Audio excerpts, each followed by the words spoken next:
नमस्कार दोस्तों। हर हर महादेव, ओम नमः शिवाय, जय श्री कृष्ण, राधे राधे।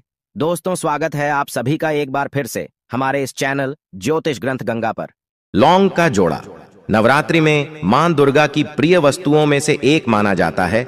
लौंग का जोड़ा नवरात्रि में रोजाना मां दुर्गा को लौंग का एक जोड़ा चढ़ाने से आपके जीवन में चमत्कारी परिवर्तन होते हैं। इसके अलावा लौंग के जोड़े के कुछ असरदार उपाय आपकी रूठी हुई किस्मत को चमका सकते हैं। आइए जानते हैं क्या हैं ये खास उपाय। शारदीय नवरात्र की तैयारियां लोगों के घरों में शुरू हो गई हैं। मां दुर्गा को समर्पित 9 दिनों के इस महापर्व में भक्त मां दुर्गा को प्रसन्न करने के लिए तरह तरह के उपाय करते हैं, लेकिन हम आपको बता रहे हैं ऐसी चीज जो मां दुर्गा को सबसे प्रिय है और इसका उपाय करने से मां दुर्गा प्रसन्न होने के साथ ही आपकी रूठी किस्मत भी चमक जाएगी। मां दुर्गा को लौंग का जोड़ा सबसे प्रिय है और उनकी पूजा में लौंग चढ़ाने का विशेष महत्व माना जाता है। नवरात्रि में लौंग के जोड़े के उपाय बहुत ही असरदार माने जाते हैं। आइए आपको बताते हैं इससे जुड़े कुछ खास उपाय। नवरात्रि में मां दुर्गा को प्रसन्न करने के लिए एक पीले कपड़े में लौंग का एक जोड़ा रखकर उसके साथ 5 इलायची और 5 सुपारी रखकर मां दुर्गा को अर्पित करें। उसके बाद अगले दिन सुबह स्नान करके यह सामग्री कपड़े सहित अपनी तिजोरी में रख दें। ऐसा करने से आपके घर में सुख समृद्धि बढ़ेगी और मां दुर्गा प्रसन्न होकर आपको आर्थिक रूप से संपन्न बनाएंगे। नौकरी के लिए काफी दिन से हैं परेशान। अगर आप कई दिनों से नौकरी को लेकर परेशान हैं और काफी मेहनत करने के बाद भी आपको मनचाही नौकरी नहीं मिल पा रही है, तो नवरात्रि में रोजाना लौंग का एक जोड़ा अपने सिर के ऊपर से 7 बार उतारकर मां दुर्गा के चरणों में अर्पित कर दें। ऐसा करने से आपकी नौकरी से संबंधित सभी समस्याएं दूर हो जाएंगी और आपको मनचाही नौकरी मिल जाएगी। राहु केतु के अशुभ प्रभाव को दूर करने के लिए उपाय। नवरात्रि में राहु केतु के अशुभ प्रभाव से मुक्ति पाने के लिए हर रोज लौंग का एक जोड़ा शिवलिंग पर अर्पित करें।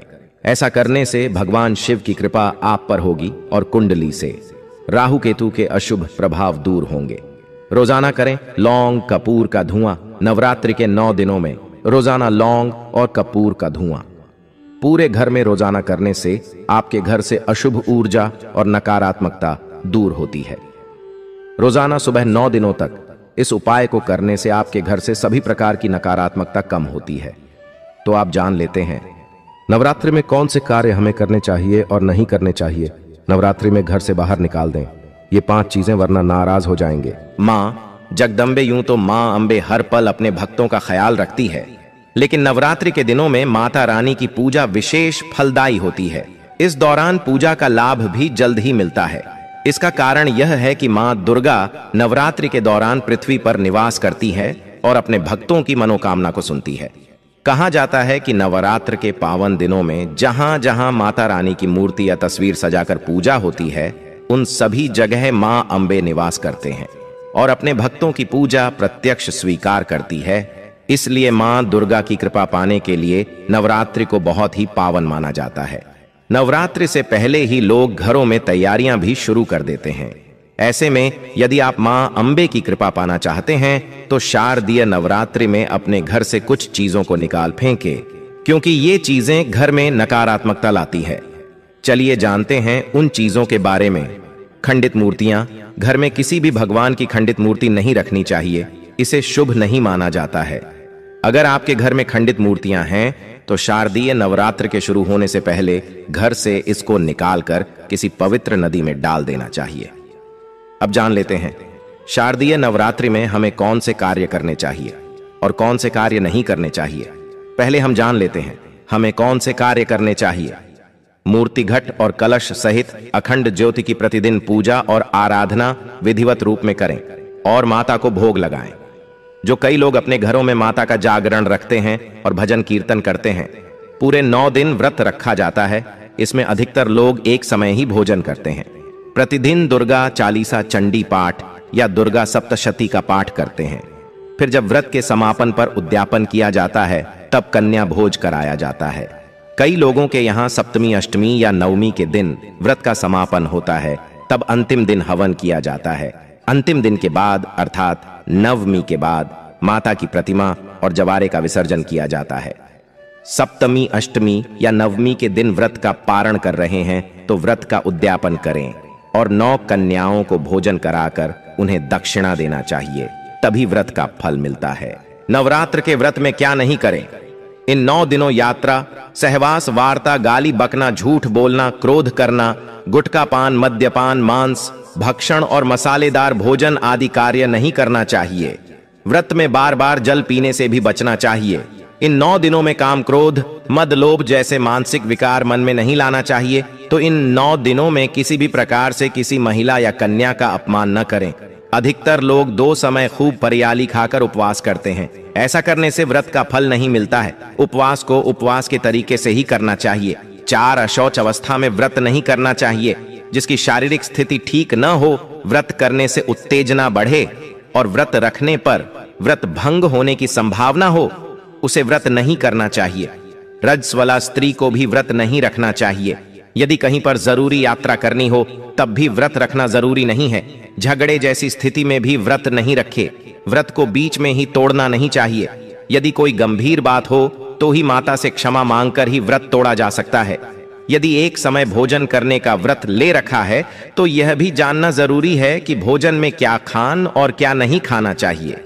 जैसे नवमी के दिन लौकी नहीं खाते हैं, मन से ही कुछ भी नहीं खाना छोड़ना चाहिए। मनमानी व्रत या संकल्प नहीं लेना चाहिए। जो शास्त्र सिद्ध हो वही कार्य करना चाहिए। अब हम जानेंगे इस वीडियो में नवरात्रि में धन प्राप्ति के उपाय के बारे में। इन पवित्र दिनों में मां दुर्गा की असीम कृपा पाने के लिए कुछ ऐसे उपाय भी किए जा सकते हैं जो आपकी आर्थिक स्थिति को ठीक करने में मदद करते हैं और धन लाभ के योग बना सकते हैं। नवरात्र के दौरान आप किसी भी एक दिन पानी में दही मिलाकर नहाएं। यदि आपके हाथ में पैसा लंबे समय तक नहीं दिखता है तो इस उपाय से घर में बरकत होगी और धन की वृद्धि होगी। नवरात्रि के दौरान दुर्गा के 9 रूपों का हम स्मरण करते हैं। ऐसा माना जाता है कि वह हमारे लिए धन के योग बना सकती है। यदि आप नवरात्रि के किसी भी दिन पानी में हरी इलायची डालकर स्नान करेंगे तो आपको अपार धन मिलेगा। नवरात्रि के दौरान आप धन लाभ के लिए माता लक्ष्मी की विशेष पूजा करें। इस दिन आप श्री माता का पाठ करें, इससे आपको लाभ होगा। दुर्गा जी की नियमित रूप से पूजा अर्चना करें और उन्हें अष्टमी तिथि के दिन श्रृंगार की सामग्री चढ़ाएं। ऐसा करने से आपके लिए धन के योग्य बनेंगे ही और पति पत्नी के बीच संबंध भी मजबूत होंगे। नवरात्र के 5वें दिन सफेद कमल गट्टे, साबुत सुपारी, हरी इलायची, मखाने सभी चीजें 5 की संख्या में लें और मुट्ठी भर हवन सामग्री के साथ मिश्रित करके इसे 108 बार माला जाप करते हुए हवन करें। नवरात्रि की पूजा के दौरान आप हनुमान जी के मंदिर जाएं और उन्हें पान का बीड़ा अर्पित करें। इस उपाय से आपके लिए धन के मार्ग खुलेंगे। यदि आप नौकरी और व्यापार में उन्नति चाहते हैं तो पान के पत्ते का इस्तेमाल नवरात्रि के 9 दिनों में करें। इन दिनों में आप पान का पत्ता लेकर इसमें कुछ गुलाब की पंखुड़ियां रखें और माता दुर्गा को चढ़ाएं। इस उपाय से आपका रुका हुआ धन भी वापस मिल जाएगा। नवरात्रि में अपने घर के मुख्य द्वार पर स्वास्तिक का निशान बनाएं। यह भी सुख समृद्धि का कारक होता है। यदि आप हल्दी या कुमकुम से स्वास्तिक बनाएंगी तो यह घर की आर्थिक स्थिति अच्छी बनाने में मदद करेगा। नवरात्रि में कलश पर नारियल रखा जाता है या घट की पूजा की भी विशेष मान्यता है। इस दौरान यदि आप घर में किसी वजह से घट स्थापित नहीं कर पा रहे हैं तो नियमित रूप से घर की पूजा मंदिर जाकर करें। नियमित रूप से दुर्गा सप्तशती स्तोत्र का जाप करें और दुर्गा चालीसा का पाठ करें। नवरात्रि पर विशेषकर इन बातों का ध्यान रखना बहुत ही आवश्यक है। आज के वीडियो में बस इतना ही। स्वस्थ रहे, सुरक्षित रहे। धन्यवाद।